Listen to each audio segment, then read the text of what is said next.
El domingo de la 29ª semana del ciclo B del tiempo ordinario, el evangelio que toca es el de Marcos 10, 35 al 45. En aquel tiempo se acercaron a Jesús los hijos de Zebedeo, Santiago y Juan, y le dijeron: Maestro, queremos que hagas lo que te vamos a pedir. Les preguntó: ¿Qué quieren que haga por ustedes? Contestaron: Concédenos sentarnos en tu gloria, uno a tu derecha y otro a tu izquierda. Jesús replicó: No saben lo que piden. ¿Son capaces de beber el cáliz que yo he de beber, o de bautizarse con el bautismo con que yo me voy a bautizar? Contestaron: Lo somos. Jesús les dijo: El cáliz que yo voy a beber lo beberán, y se bautizarán con el bautismo con que yo me voy a bautizar. Pero el sentarse a mi derecha o a mi izquierda no me toca a mí concederlo, está ya reservado. Los otros 10 al oír aquello se indignaron contra Santiago y Juan. Y Jesús, reuniéndolos, les dijo: Saben que los que son reconocidos como jefes de los pueblos los tiranizan y que los grandes los oprimen. Ustedes, nada de eso. El que quiere ser grande, que sea su servidor, y el que quiera ser primero, sea esclavo de todos. Porque el Hijo del Hombre no ha venido para que lo sirvan, sino para servir y dar su vida en rescate por todos. El pasaje del Evangelio que hemos escuchado es la enseñanza que sigue al tercer anuncio de la pasión según Marcos.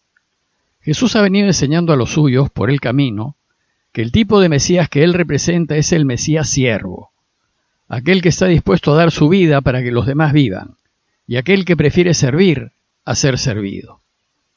En el pasaje de hoy Jesús va a enseñarnos esta dimensión de su mesianismo para que si queremos seguirlo, estemos también dispuestos a servir y a dar nuestras vidas. La enseñanza de Jesús empieza a propósito de un pedido que le hacen 2 de sus mejores amigos. Dice el texto que se acercaron Santiago y Juan, hijos de Zebedeo, y le dijeron: Maestro, queremos que hagas lo que te vamos a pedir. Los 2 hermanos junto con Pedro eran los 3 amigos más cercanos de Jesús. Eran tan amigos que sentían que podían pedirle cualquier cosa al Señor y que Él no se la negaría. Y lo que le piden es sentarnos en tu gloria, uno a tu derecha y otro a tu izquierda. Esto no es poca cosa, pues le están pidiendo ser los más grandes en el reinado de Dios, por encima de todos los demás. Nada más y nada menos que al lado del Rey de Reyes y del Señor del Universo, es decir, le piden ser los más poderosos de su reinado. Pero para Jesús este pedido fue motivo de una gran desilusión. Pues eso de sentarse en su reino, uno a su derecha y otro a su izquierda, es propio de quienes siguen los valores del mundo. A ellos sí les interesa el poder, ser primeros, importantes y ser los más famosos. Y más bien Jesús les ha venido enseñando exactamente lo opuesto, que su camino no es el del poder ni el de la gloria, sino el del abajamiento y la humillación, y que quien quiere caminarlo debe estar dispuesto a renunciar a buscar el poder y la gloria. Y ahora tenemos a 2 de sus más íntimos que, en lugar de haber asimilado sus enseñanzas y regir sus vidas con los valores del reino, las siguen rigiendo con los valores del mundo. Nos es difícil entender las enseñanzas de Jesús, pues el poder y la gloria nos atraen mucho. Estamos inclinados a querer ser siempre los primeros, a que nos adulen y a que nos sirvan. Y por esta inclinación que le tenemos al poder, el mensaje de Jesús nos desconcierta. No penetra fácilmente en nosotros y no lo asimilamos. Podemos imaginar cómo se debió sentir Jesús ante este pedido, por lo menos profundamente desilusionado. Por eso su respuesta inmediata fue: no saben lo que piden. Para Jesús, y luego de tanto tiempo con ellos, sus grandes amigos no habían entendido su mensaje. ¡Qué decepción! En lo que sigue Jesús, con enorme paciencia, les volverá a repetir la lección y volverá a insistir en que tenemos que vivir según los valores del reino. Por eso, lo primero que hace es volverles a preguntar si están dispuestos a caminar su camino. ¿Son capaces de beber el cáliz que yo he de beber, o de bautizarse con el bautismo con que yo me voy a bautizar? Es decir, ¿están dispuestos a pasar por las dificultades de estar siempre del lado de la verdad y de la justicia, y dispuestos a asumir las consecuencias de hacerlo? ¿Están dispuestos a cargar la cruz que Él va a cargar? Con esta pregunta les recuerda que su camino no es un camino de rosas y que el que lo quiera seguir deberá estar dispuesto a pasar todo tipo de dificultades, incluyendo persecuciones y muertes. Ante esta pregunta, ellos evidentemente contestaron que sí, que están dispuestos a pasar lo que él va a pasar. ¿Y cómo no iban a estar dispuestos a pasar con él todo tipo de dificultades si deseaban participar con él de su victoria? Entonces Jesús les respondió: el cáliz que yo voy a beber lo beberán, y se bautizarán con el bautismo con que yo me voy a bautizar. Pero el sentarse a mi derecha o a mi izquierda no me toca a mí concederlo, está ya reservado. Para estar sentados a su lado tenemos, a lo largo de la vida, que buscar solamente a Dios y disponernos a asumir todas las consecuencias.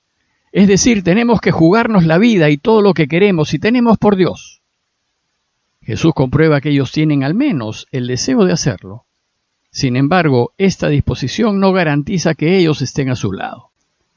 Jesús les dice que no les puede conceder lo que piden, pues estar a su lado es una gracia del Padre, y los puestos a su derecha y a su izquierda ya están reservados.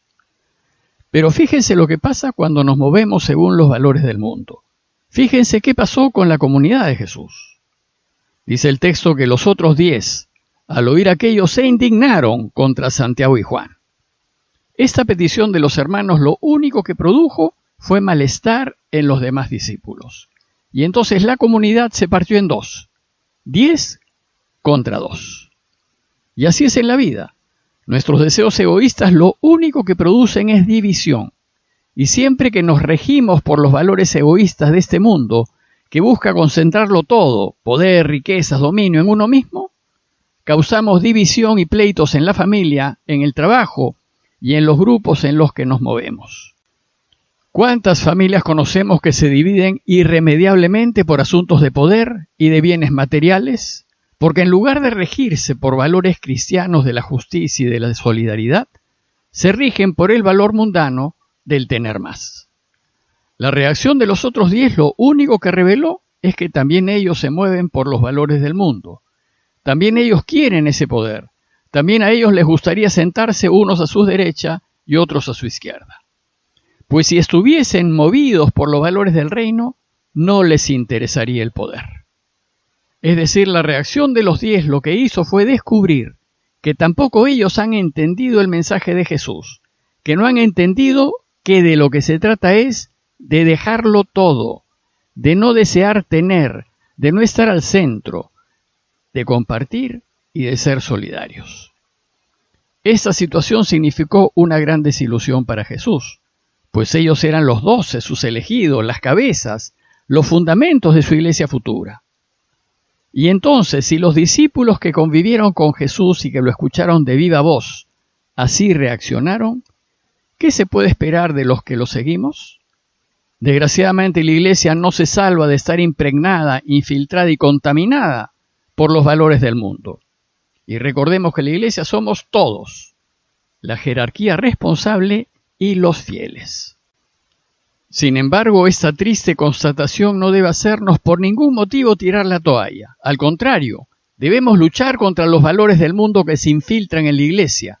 Debemos oponernos firmemente al pecado dentro de la iglesia. Pues la iglesia es mucho más grande que sus gobernantes y Jesús es mucho más grande que su iglesia. Y es a Él a quien debemos seguir. Marcos nos dice que Jesús concluye sus enseñanzas insistiendo en los valores del reino. Nos enseña cuál debe ser la actitud de toda autoridad, de todo grande. Dice el texto que Jesús, reuniéndolos, les dijo: saben que los que son reconocidos como jefes de los pueblos los tiranizan y que los grandes los oprimen. Jesús aquí nos recuerda el modo de proceder del mundo. Cuando los que son del mundo tienen poder, el resultado es un abuso del poder que termina siempre en la tiranía y en la opresión. Y añade: que no sea así entre ustedes, entre los que quieren caminar mi camino. Que quienes quieren seguirme no busquen el poder, no busquen sentarse a mi derecha ni a mi izquierda, que si lo hacen terminarán oprimiendo a sus hermanos. Ustedes no deben actuar así, pues si bien están en el mundo, no son del mundo. Más bien ríjanse por los valores del reino, que son la rectitud, el servicio y la solidaridad. Jesús termina diciéndonos que donde Dios reina, las cosas no funcionan como en el mundo, y por eso es posible la felicidad. En el reino, el que quiera ser grande, que sea su servidor, y el que quiera ser primero, que sea esclavo de todos. En el reino, el más servicial de todos es el más grande. En el reino, el primero de todos es el último, y el esclavo de todos es aquel que está dispuesto a ayudar a todos en todo. Y solo quienes viven de esta manera se sentarán a su derecha y a su izquierda. Y esta es la conclusión de su enseñanza. El que quiera ser el más importante, que no busque el poder ni la gloria, que se haga más bien el servidor de todos. A nosotros esto es lo que nos debe interesar, y esto es lo que debemos priorizar. Para completar su enseñanza, él mismo se pone como ejemplo. Porque el Hijo del Hombre no ha venido para que lo sirvan, sino para servir y dar su vida en rescate por todos. Él es el modelo. A Él es a quien tenemos que imitar en el servicio y entrega a los demás. Los valores del mundo son muy atractivos, y si no estamos atentos, nos pueden seducir y podemos caer víctimas de sus tentaciones. Pero, desgraciadamente, son solo apariencia. Prometen felicidad y no la alcanzan. Prometen vida y más bien la quitan. Pidámosle pues a Dios su ayuda para no buscar lo que busca el mundo, o como dice Jesús, para que no sea así entre nosotros, sino más bien buscar, seguir e imitar al Señor. Parroquia de Fátima, Miraflores, Lima.